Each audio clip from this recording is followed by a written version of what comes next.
Hola, buenas tardes a todos y a todas, o buenos días, según estéis escuchando. Este es el primer vídeo correspondiente al segundo tema, que es claro, es la educación literaria. Habrá tres vídeos en total, es decir, hay dos vídeos más que estarán centrados en este segundo tema.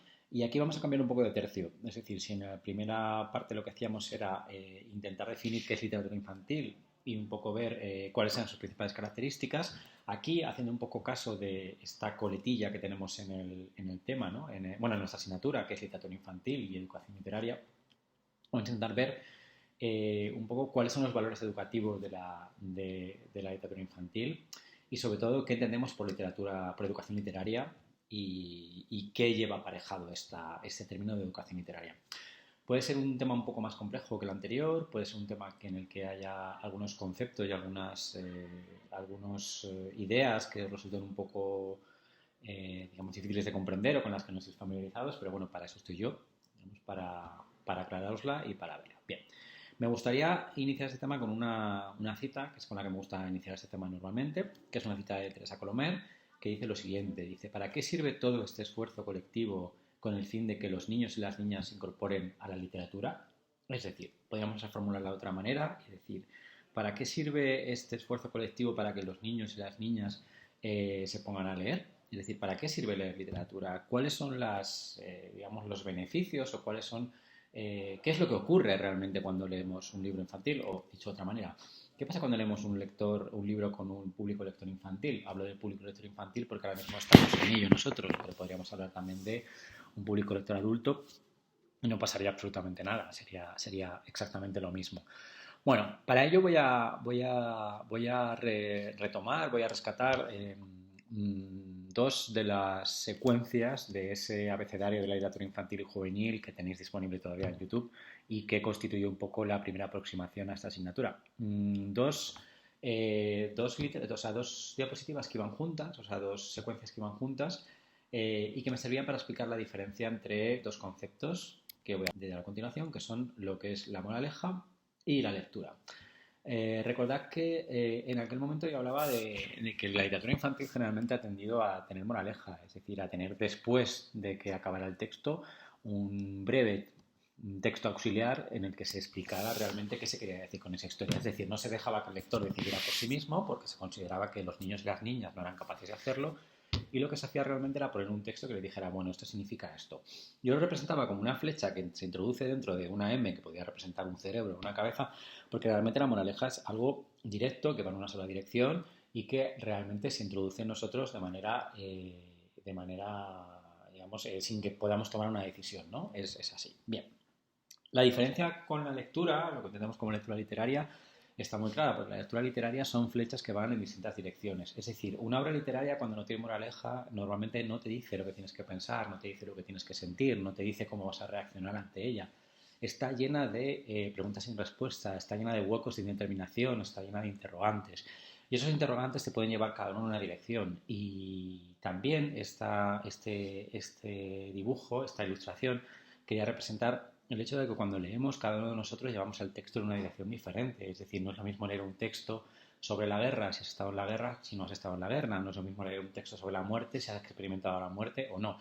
¿Cuál es la lectura más válida? Las dos son válidas, pero realmente cada uno nos lleva a una dirección. Bien, mientras que la moraleja tiene que ver con el hecho de llevarnos a un lugar al que nos quieren transportar sí o sí. La lectura literaria, no nos lleva de la mano, la lectura literaria nos acompaña y la lectura literaria nos puede llevar a muchos lugares distintos según seamos los lectores. Bien, esto me lleva además a una cita que quiero rescatar, con la que también me gusta empezar este tema o con la que me gusta un poco llegar a este tema, que es una cita de la novela que es lectura obligatoria en esta asignatura, bueno, lectura obligatoria no, lectura recomendada, no es obligatoria, una lectura nada común que quizá no podéis hacer porque me han dicho que está descatalogada y es una pena, que os recomiendo que la busquéis si la encontráis en una biblioteca, y que dice lo siguiente, bueno, una lectura nada común narra la historia de la reina de Inglaterra, Isabel II, que se convierte en lectora, ¿no? Y se da cuenta de, bueno, y experimenta unas transformaciones a raíz de convertirse en lectora. Y en un momento determinado de esta transformación dice lo siguiente, dice, aleccionar no es leer, de hecho es la antítesis de la lectura. Aleccionar es sucinto, concreto y pertinente, leer es desordenado, disperso y siempre incitante. El aleccionamiento cierra un tema, la lectura lo abre. Bien, esta cita la conecto con las diapositivas anteriores porque realmente representa muy bien lo que yo quiero decir, ¿no? Aleccionar tiene un fin muy concreto, por eso es sucinto, o sea, es corto, es pertinente porque está relacionado con un momento determinado. Es decir, si yo quiero montar un mueble de IKEA, pues las instrucciones me aleccionan de cómo hacerlo. Si quiero hacer una receta, la receta me lleva los pasos, ¿no? Si quiero hacer un trámite académico, un trámite administrativo, la explicación me dice cómo hacerlo, punto por punto, ¿no? Sin embargo, leer es desordenado, disperso y siempre incitante. Es decir, no leemos con una intención determinada, no leemos para algo. Es decir, normalmente no leemos, si leemos para enterarnos de algo, lo hacemos de manera mucho más caótica, no tiene un fin tan claro como puede tener el aleccionamiento, es decir, es algo completamente distinto, ¿no? El aleccionamiento cierra un tema, porque el aleccionamiento generalmente tiene un fin determinado. Monto mi mueble, hago mi receta, resuelvo mi trámite. La lectura lo abre, porque cuando yo leo sobre un tema, cuando leo un libro, realmente las respuestas nunca acabarían. Siempre se puede interpretar de otra manera, siempre se puede cotejar con las opiniones de los otros y al final eso hace que realmente la lectura sea infinita, mientras que el aleccionamiento sea algo directo y concreto.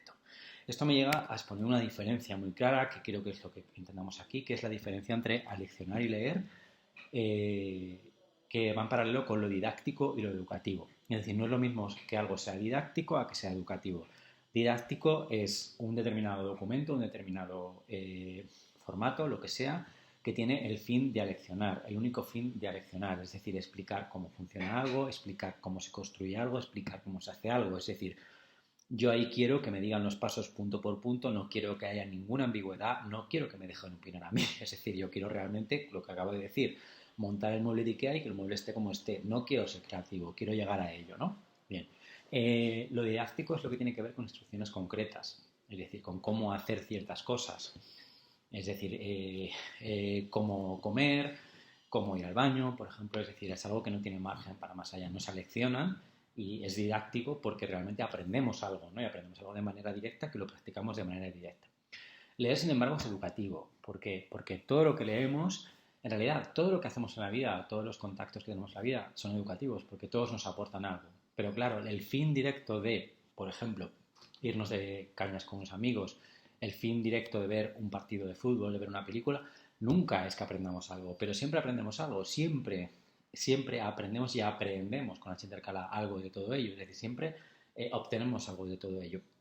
Y ese proceso es un proceso realmente educativo, porque todo educa nuestra mirada, todo educa nuestro inconsciente, todo educa nuestra manera de ver las cosas. Aunque ese texto, aunque esa película, aunque ese partido, aunque esa experiencia vital no tenga realmente un fin, ¿no? Es decir, por ejemplo, las relaciones sociales no son didácticas, porque no tienen el fin de enseñarnos, pero sí son educativas, porque nos pueden servir para educarnos emocionalmente y saber cómo reaccionar ante la vida, ¿no? Bien, lo mismo va a pasar con los libros. Los libros, todo libro es educativo, porque todo libro que leemos nos enseña algo, nos muestra algo, pero no son didácticos porque no tienen la intención de transmitirnos una enseñanza directamente. Bien, esta diferencia la podemos ver así, ¿no? En estas dos columnas, ¿no? Es decir, lo didáctico y lo educativo confrontado, ¿no? Por un lado, aleccionar frente a leer, algo que es directo, algo que es disperso. Es decir, directo tiene un fin muy directo, lo educativo no tiene un fin directo. Lo didáctico es denotativo porque no está sujeto a la interpretación personal de cada uno de nosotros. Es decir, por ejemplo, la palabra pueblo para nosotros, un pueblo de manera denotativa, obviamente es una localidad pequeña, pero pueblo a lo mejor para nosotros tiene la connotación de que es algo ligado a nuestra experiencia vital, algo que tiene que ver con nuestros abuelos, con nuestras abuelas, con nuestros veranos, y ahí se abre lo connotativo. Lo connotativo es infinito, lo denotativo es finito, ¿no? Lo didáctico tiene un fin concreto, lo educativo tiene un fin difuso, y como decía antes, es infinito, nunca se acaba. Lo didáctico tiene que ver con una moraleja, lo educativo tiene que ver con una deducción, es decir, cuando yo leo algo, siempre extraigo conclusiones de lo que leo, de la película que veo, es decir, de la serie que estoy viendo, siempre extraigo, pero es por deducción, no es directamente por imposición, como es la moraleja, ¿no? En lo didáctico yo me someto a instrucciones, en lo educativo me someto a sugerencias. Lo didáctico está caracterizado por la exactitud y si no, no funcionaría. Como os estoy diciendo, si a mí no me dan, por ejemplo, cuando me dan un enunciado, si no me dan las instrucciones, o cuando, por ejemplo, hago un examen determinado, si no tengo claras las instrucciones, es decir, de ese examen, si no me aleccionan sobre cómo hacer ese examen, obviamente me pierdo, ¿no? Y lo educativo, es decir, lo que tiene que ver con lo educativo, se basa en la ambigüedad, es decir, en el sentido de que se transmite un conocimiento, pero de manera mucho más difusa. Bien, espero que hasta que haya quedado claro, más o menos. Una vez dicho esto, la gran pregunta que surge aquí es ¿qué posibles funciones educativas posee la literatura infantil? Vuelvo a la pregunta de antes. ¿Qué pasa cuando los niños y las niñas leen libros infantiles? Vale, lo primero que me vas a decir, pasa que les gusta o no les gusta. Perfecto, muy bien. Eso está clarísimo, ¿no? Está así. Pero al mismo tiempo algo pasa, ¿no? Porque cuando elegimos los libros para ellos y para ellas, los elegimos a veces con la idea de que han de aportar algo más, lo cual no significa que tengan que tener una moraleja o una enseñanza, pero bueno. Y cuando los elegimos sin pensar que pueden aportar algo más, todo lo que leemos, como he dicho antes, todo lo que vemos nos aporta. ¿Cuál es nuestra función? Nuestra función ahora mismo es reflexionar sobre qué es lo que aportan esos libros, cómo lo aportan y a qué regiones de nuestra personalidad construida van esos libros. Bien, para eso voy a utilizar en primer lugar las ideas de Teresa Colomer, quien dice que la literatura infantil tiene tres funciones: la entrada en el imaginario colectivo, el aprendizaje de modelos narrativos y poéticos y la socialización cultural. Es decir, la entrada en el imaginario colectivo quiere decir que por imaginario, según dice Teresa Colomer y según entienden, por ejemplo, críticos como Gilbert Durand y otros franceses que lo han desarrollado, es el conjunto de mitos y de símbolos con que tratamos de explicar la realidad que nos rodea. Es decir, la realidad existe tal cual, nosotros la tenemos ahí, pero para poder lidiar con ella, para poder lidiar con los grandes problemas de la realidad, que es sobre todo la vida, la muerte, el paso del tiempo, creamos determinados símbolos, ¿no? Determinados símbolos que están ahí, ¿vale? Como puede ser la luz y la oscuridad, que la luz y la oscuridad son cosas materiales, pero desde el punto de vista simbólico quieren decir cosas distintas. La luz es positiva, la oscuridad es negativa, igual que subir y bajar, subir es positivo, bajar es negativo. Es decir, hay una serie de símbolos que están ahí, que forman parte de nuestro imaginario y que, sin embargo, aprendemos de muchas maneras, ¿no? Lo aprendemos sobre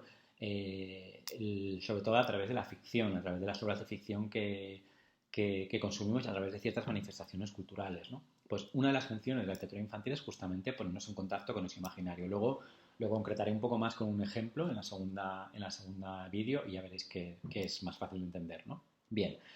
Otra función de la literatura infantil es el aprendizaje de modelos narrativos y poéticos. Es decir, leyendo literatura infantil, como personas que empezamos a leer, a desarrollar nuestra educación literaria, vamos entendiendo que hay diferentes normas, diferentes reglas de juego para distintos géneros literarios, ¿no? Que hay algo que llamamos poesía, que tiene unas características, que hay algo que se llama narrativa, que tiene otras características, y es a través de la lectura de obras literarias distintas como podemos comprender todo esto. Y finalmente, Teresa Colomer habla de que la literatura tiene una obvia función de socialización cultural, es decir, la literatura refleja la realidad en que vivimos y la realidad tal cual, es decir, refleja las relaciones sociales, refleja los prejuicios, refleja el contexto en el que nos movemos, refleja incluso el momento histórico, y que precisamente esa manera de reflejarlo hace que sea un vehículo de socialización cultural, sobre todo porque a través de la literatura somos capaces de asomarnos a experiencias propias, pero también experiencias que no viviríamos nunca. Nos asomamos al miedo de los otros, al amor de los otros, y al final vamos conociendo una serie de relaciones sociales que a lo mejor no están cerca de nosotros, o sí, ¿no? Está ahí. Bien, ya lo concretaré después. Bien.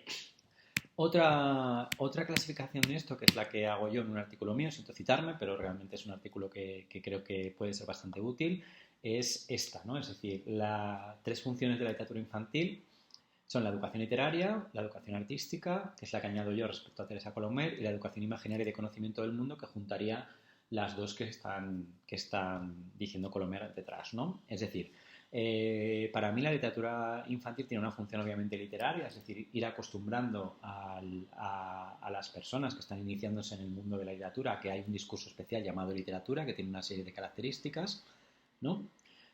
También, como estamos hablando de literatura ilustrada, hay un punto importante ligado a la educación artística, ¿Por qué? Porque son obras ilustradas y por lo tanto ofrecen una visión de la realidad a través de las imágenes. Y las imágenes ofrecen visiones distintas de plasmar la realidad.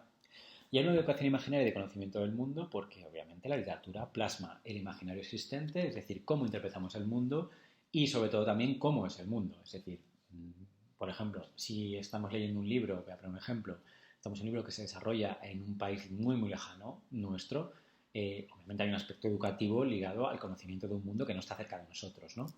Y si leemos un libro sobre las personas mayores, ¿no? Sobre ancianos, un niño tendrá acceso a determinadas experiencias que a lo mejor no conoce de manera tan directa. Bien.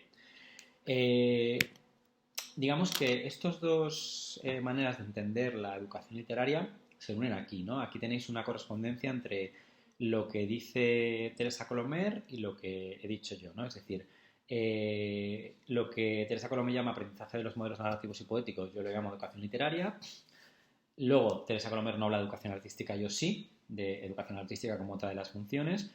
Y lo que yo llamo educación imaginaria de conocimiento del mundo, Teresa Colomer lo llama socialización cultural y entrada en el imaginario colectivo. Bien. Ahora a continuación lo que voy a hacer es explicar estas aproximadamente más o menos en qué consisten estas tres maneras, estas tres educaciones, para que quede más o menos claro. Luego, en el segundo vídeo veremos un, un ejemplo, ¿no? Lo plasmaré de manera un poco más concreta con un ejemplo y así lo podéis ver, ¿vale? Bien, ¿qué entendemos por educación literaria? Bueno, entendemos por educación literaria el hecho de que una persona, de la edad que sea, vaya adquiriendo la conciencia de que hay un discurso especial, diferente y desautomatizado, es decir, que se diferencia de la lengua habitual, que es lo que llamamos literatura, y que tiene unas reglas determinadas, ¿no? Tiene la regla de que es ficción, tiene la regla de que se usa la lengua de una manera especial, que no se usa con tanta frecuencia en la lengua, en la vida cotidiana, y que por lo tanto, como digo antes, tiene unas reglas de juego especiales. Es decir, es como aprender a jugar un deporte. Es decir, saber que en ese campo no rigen las mismas reglas que fuera, porque por ejemplo, si hablamos del tenis, por ejemplo, sabes que no puedes llevar la pelota más allá de un sitio, que tienes que pasar por delante de la red, etcétera. Lo mismo pasa en literatura. Hay cosas que ocurren dentro del mundo de la literatura que no ocurren fuera, y eso es algo que se va aprendiendo poco a poco. Bien, una de las cosas que se aprende, de los asuntos que se aprende desde el punto de vista de la educación literaria, es lo que es todo lo ligado a los géneros literarios y sus convenciones. Es decir, sabemos que hay determinados discursos literarios, diferentes discursos literarios, que cuando somos pequeños no nos preguntamos si es poesía o si es narrativa, pero que poco a poco los vamos conociendo a través del contacto con ellos. Y por eso es muy interesante que la lectura en educación infantil abarque todos los géneros, ¿no? Entonces, por ejemplo, tenemos un género que llamamos poesía, que está caracterizado por el verso, por el ritmo y por el lenguaje figurado, sobre todo, ¿no? Es decir, en la poesía sabemos que no se habla como en la vida real, que se habla de manera mucho más diferente que la vida real. ¿Y por qué? Pues porque hay rima, porque suele haber rima, si no hay rima hay verso, que es lo fundamental, hay un ritmo y hay un uso del lenguaje caracterizado por la figuración, por el uso de figuras literarias, que está ahí, ¿no? Y que al final vamos adquiriendo conciencia de ello según nos vamos viendo, ¿no? Bien. Luego, por ejemplo, a través de la narración vamos aprendiendo y exponiéndonos a cómo se narra una historia. Es decir, cuáles son los elementos que nos hacen falta para narrar una historia. El hecho de que nos haga falta un narrador, que haga falta una estructura, que haga falta una estructura, digamos, lineal con introducción, desarrollo y conclusión, por ejemplo, que es la estructura más básica, que haga falta un tiempo, eras una vez, que haga falta un espacio, hace mucho tiempo, en un reino muy lejano, que hagan falta unos personajes y que los personajes evolucionen, que haga falta un final, que el final puede ser feliz o no, puede ser abierto o cerrado.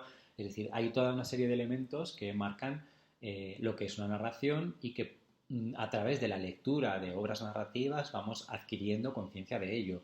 Y podemos pensar que cada lectura que hacemos con los niños y las niñas narrativa va un poco poniendo el ladrillo de esa competencia literaria que le hará reconocer un texto cuando sea mayor como texto narrativo. Y también podemos tener otro gran género que es el teatro, ¿no? Y a través del teatro podemos reconocer los elementos del drama y sobre todo saber que el teatro es un género peculiar porque aquí son los personajes los que hablan por sí mismos y son los que están encarnados o sea, muñecos, títeres, pero que se comunican directamente y no los encontramos dentro de un libro. Bien, igual que por ejemplo también a través de la educación literaria entendemos por ejemplo la diferencia entre ficción o no ficción, ¿no? Es decir, cuando un texto habla de cosas reales y que han ocurrido, cuando habla de cosas que son inventadas. Bien, luego también tenemos, a través, como he dicho antes, otra de las funciones de la literatura infantil, otra de las potenciales educativas de la literatura infantil está ligada a la educación artística. Porque, como he dicho antes, la literatura infantil básicamente es una literatura ilustrada. Que sea ilustrada significa que alguien está plasmando el mundo a través de una serie de herramientas visuales de una determinada manera. Y, como todos sabemos, hay modos diversos de plasmar el mundo en imágenes. No todos dibujamos igual, no todos tenemos el mismo estilo, ¿no? Por lo tanto, a través de ofrecerles a los niños y las niñas álbumes ilustrados, libros ilustrados con ilustraciones variadas, les estamos ofreciendo diversas categorías, ¿no? Sobre todo para romper con cierta uniformidad que está ligada, por ejemplo, a las películas de Disney, a determinados dibujos animados que siempre tratan la realidad de manera muy parecida, ¿no? Por eso es muy importante la necesidad de ofrecer una dieta visual variada, es decir, darles a los niños y a las niñas ilustraciones distintas para que vean que esa opción de ilustrar, esa opción de plasmar la realidad puede ser diferente y que todas las opciones son válidas, es decir, que no son unas mejores que otras, sino que hay diversas maneras de hacerlo. Otra cosa importante que aprenden a través de las imágenes es el uso de ciertos recursos visuales, ¿no? Es decir, el hecho de que el color, la perspectiva, los planos se pueden utilizar de maneras muy diferentes y pueden dar lugar a manifestaciones muy diferentes, ¿no? Es decir, que puede haber maneras de ilustrar muy diferentes, ¿no? Y la ilustración también nos permite salir de lo conocido, es decir, salir de los caminos más trillados ligados a la imagen, que como he dicho antes, tienen que ver siempre con ciertas manifestaciones muy, como se dice en inglés, muy mainstream, ¿no? De determinadas maneras de plasmar la realidad que son quizás más conocidas. Bien, entonces, obviamente, cuando damos a un niño o una niña un libro ilustrado, le estamos también ofreciendo, como he dicho antes, si en la educación literaria ofrecemos un ladrillo en su educación literaria, aquí lo ofrecemos en su educación visual, porque pensemos una cosa, que muchos de los niños y las niñas no podrán ir a un museo, no tendrán contacto directo con el arte plástico y sin embargo los libros ilustrados están por todas partes y ofrecen esta manera distinta. Igual que cuando vamos a un museo tenemos obras de autores, sobre todo los grandes museos, tienen obras de autores muy distintas y nos enfrentamos a maneras muy distintas de ver la realidad, a una subjetividad desaforada de cada uno de ellos. Aquí, en estos libros ilustrados, nos ofrecen lo mismo, pero dentro de su propia casa, su propia aula. Y eso es muy importante, ¿no? Porque el hecho de que tiene un valor educativo realmente, no didáctico, sino educativo. Vuelvo a insistir, educativo. Aquí nadie le está enseñando, cuando le mostramos un libro ilustrado a un niño o a una niña, no le estamos enseñando nada. No le estamos mostrando directamente esto es el color, esta es la perspectiva, pero sí les estamos exponiendo a determinados discursos visuales que pueden ser de un tipo o de otro. Bien. Y finalmente, a través de las obras infantiles también contribuimos a la educación imaginaria y de conocimiento del mundo. ¿Por qué? En primer lugar, lo que nos tenemos que preguntar es, ¿un libro es una ventana o es una puerta? Puede ser las dos cosas, ¿no? Puede ser la puerta a un mundo desconocido, puede ser la ventana a un mundo conocido, pero en cualquier caso, un libro es algo que abre. Una ventana se abre, una puerta se abre, es decir, y nos lleva a otro sitio, con lo cual nos permite asomarnos a mundos que ya conocemos, pero que contemplamos desde otro sitio, asomarnos a mundos que no conocemos, asomarnos a mundos que creemos que conoceremos alguna vez, asomarnos a mundos que hemos conocido, por ejemplo. Es decir, todo eso está ahí. Y porque la literatura, al fin y al cabo, habla de la realidad, habla del mundo en el que vivimos. Y por lo tanto, ese mundo en el que vivimos está en los libros que leemos. Y por lo tanto, cuando leemos un libro, nos asomamos al mundo indirectamente, pero nos asomamos al mundo. Bien. Por supuesto, la literatura nos puede enseñar cómo es el mundo. Es decir, experiencias, lugares, culturas, todo tipo de experiencias ligadas al ser humano, como puede ser el amor, la muerte, el odio, la violencia, la política, todo está ahí. Lugares, podemos leer obras que se desarrollen al lado de nuestra casa o a 10.000 kilómetros y por lo tanto ya nos está reflejando el libro, el mundo. O, por ejemplo, podemos leer libros que estén ligados a nuestra cultura o a otras culturas, ¿no? Es decir, no tiene nada que ver con aleccionar, quiero decir, un libro que se desarrolla en determinado lugar está contribuyendo obviamente a determinado conocimiento del mundo porque nos habla de ese lugar, ¿no? Bien, eso es. Pero también hay una parte que es muy interesante, que explicaré después cuando veáis el ejemplo, que es justamente cómo representamos el mundo. Es decir, el mundo, como he dicho antes, es como es, pero para interpretarlo usamos una gran variedad de símbolos, de mitos, de arquetipos, es decir, de construcciones subjetivas, culturales, que nos sirven para explicarnos las cosas, ¿no? Es decir, están ahí. Como he dicho antes, la luz y la oscuridad tienen significados simbólicos claramente, el ascenso y el descenso también, símbolos que están dentro de nuestra cultura, como puede ser una cruz, como puede ser un color, el color rojo significa una cosa, el verde otra, como puede ser un corazón, como puede ser una estrella, como puede ser un sol. Es decir, todo tiene un significado simbólico que nadie nos enseña directamente en clase, es decir, nadie nos alecciona sobre ello. O sea, ninguno de nosotros ha asistido a una clase en el colegio que le hayan dicho el corazón significa el amor, pero todos hemos adquirido ese símbolo, ¿no? O, por ejemplo, nadie ha ido a una clase en un colegio en el que haya dicho que la luz tiene un efecto positivo y la oscuridad un significado negativo. Todos, pero todos lo sabemos. ¿Por qué? Porque hay un aprendizaje, una especie de currículum oculto, una educación que se lleva a cabo a través de la ficción y a través de la lectura. Y por lectura me refiero también a la lectura de imágenes, a lectura de películas, etcétera. Todo eso está ahí. Y esos símbolos y mitos nos llegan en gran parte también a través de los libros. Bien. Y finalmente, dentro de la educación imaginaria y conocimiento del mundo, tenemos que pensar que es muy importante el componente emocional. Es decir, el hecho de que a través de la literatura entramos en contacto con sentimientos conocidos o desconocidos. Es decir, la literatura nos puede servir como espejo, es decir, para enfrentarnos a sentimientos y experiencias que también nos pasan a nosotros, pero puede servir también como digo antes, como puerta o ventana, ¿no? Como para salir de nosotros mismos y conocer algo que no conocíamos, ¿no? Es decir, asomarnos a otros lugares a través de una subjetividad que alguien construye para nosotros, que la construye con palabras o que la construye con imágenes. Por lo tanto, cualquier libro, por malo que sea, digo, cualquier serie, cualquier película, al final nos está enseñando cosas sobre la vida. Y la vida está compuesta de todas nuestras emociones, sentimientos, experiencias, lugares y tiempo que estamos viviendo, etcétera, etcétera. Bien. Con esto termino de momento esta primera presentación, este primer vídeo correspondiente al tema 2, claves para la educación literaria. Espero que te haya quedado claro y continuaré en el segundo vídeo, donde hablaré de esto, pero concretado ya en función de una obra literaria para que todos estos conceptos sean un poco más fáciles de entender. Un saludo.